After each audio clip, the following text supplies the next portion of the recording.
સ્વાગત છે મિત્રો તમારું અમારા યુટ્યુબ ચેનલ ડેવલપમેન્ટ બાય જય પર. જે પણ બહેનોએ આંગણવાડીમાં ફોર્મ ભર્યા હોય એમાંથી અમારે ઘણી બહેનોના મારા બીજા વિડીયો ઉપર કમેન્ટ આવ્યા છે કે આની મેરિટ કઈ રીતે બનશે, આના ગુણ કઈ રીતે નક્કી થશે. તો એ બાબતે હું આ વિડીયો તમારી સમક્ષ લઈને આવ્યો છું અને એમાં બતાવ્યું છે આ વિડીયોમાં કે તમારી જે ગુણ પદ્ધતિ છે એ કઈ રીતની થવાની છે, કે તમારી ગુણ પદ્ધતિ તમારું જે બી મેરિટ છે એ કઈ રીતે જનરેટ થવાનું છે. તો વિડીયો શરૂ કરતાં પહેલાં તમને જણાવી દઈએ કે તમે જો અમારા યુટ્યુબ ચેનલ ઉપર નવા છો તો અમારા ચેનલને સબસ્ક્રાઈબ કરી દો અને બેલ આઇકનને દબાવી દો, જેથી આગળ આવનારી કોઈ પણ ભરતી કે આંગણવાડીને લાગતી માહિતી તમને આ ચેનલ દ્વારા તમારા સુધી પહોંચાડી શકાય. તો શરૂ કરીએ છીએ આજનો વિડીયો. તો અમારો પ્રશ્ન શું છે કે આંગણવાડી મેરિટની ગણતરી કઈ રીતે થશે, એટલે કે જે બી ગુણ પદ્ધતિ છે એ કઈ રીતની થવાની છે.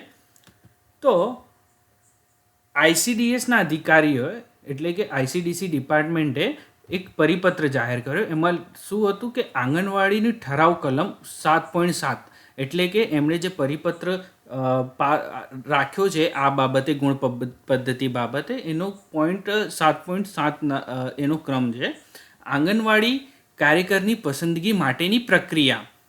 તો જોઈએ કે એની ગુણ પદ્ધતિ કઈ રીતની છે. તો ક્રમ પહેલામાં જોઈએ આપણે કે 12મું ધોરણ અથવા 10મું ધોરણ પાસ પછીના AICTE માન્યતા પ્રાપ્ત કોઈ પણ ઓછામાં ઓછા 2 વર્ષના ડિપ્લોમા કોર્સ પાસની ટકાવારી, તો એના ગુણ 20 થવાના છે.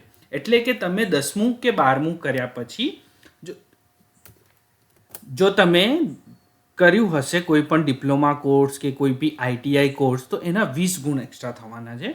12મા ધોરણ પાસ પછી ઓછામાં ઓછા 2 વર્ષનો કોઈ પણ diploma course, pre PTC, BEd, PTC અથવા સ્નાતક કોર્સ પાસની ટકાવારી. એટલે કે તમે જે 12મું ધોરણ કર્યા એના પછી 12મા પછી તમે કોઈ બી 2 વર્ષનો કોર્સ કે 3 વર્ષનો કોર્સ લીધો હોય તો ઓછામાં ઓછો 2 વર્ષ તો હોવો જ જોઈએ.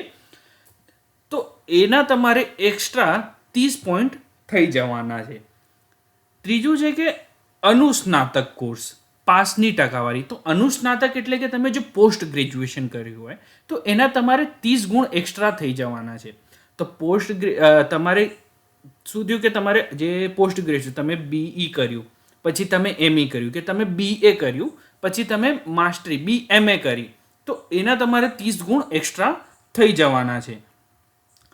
ચોથું છે કે તમે અનામત વર્ગ એટલે કે SC, ST, SEBC સામાજિક અને શૈક્ષણિક રીતે કોઈ પછાત વર્ગ કે આર્થિક પછાત વર્ગમાં, એટલે કે તમે તમારું કોઈ પણ પ્રકારનું કાસ્ટ સર્ટિફિકેટ તમે મેળવ્યું હશે તો એના તમારે 10 ગુણ એક્સ્ટ્રા વધી જવાના છે.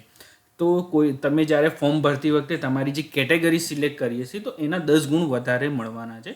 અને જે 5મું છે એ અમારી વિધવા બહેનો માટે છે કે જેમણે બી વિધવામાં ફોર્મ ભર્યું હોય કે એમણે એમના હસબન્ડનું ડેથ સર્ટિફિકેટ મૂક્યું હોય તો એમને 10 ગુણ એક્સ્ટ્રા વધી જવાના છે. આ ફક્ત વિધવા બહેનો માટે છે અમારા.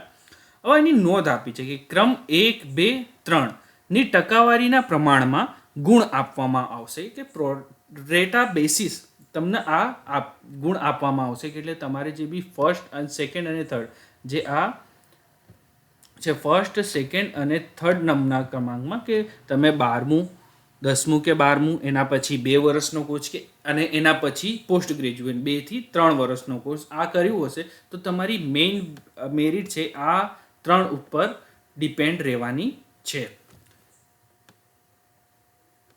જો તમને આ વિડીયો સારો લાગ્યો હોય તો આને શેર કરી દો અને લાઈક કરી દો. અને જો તમે અમારા યુટ્યુબ ચેનલને અત્યાર સુધી સબસ્ક્રાઈબ ના કર્યું હોય તો પ્લીઝ અમારા ચેનલને સબસ્ક્રાઈબ કરી દો, જેથી આંગણવાડીની આગળની જે બી માહિતી આવે એ તમને વહેલા ધોરણે પહોંચાવી શકાય.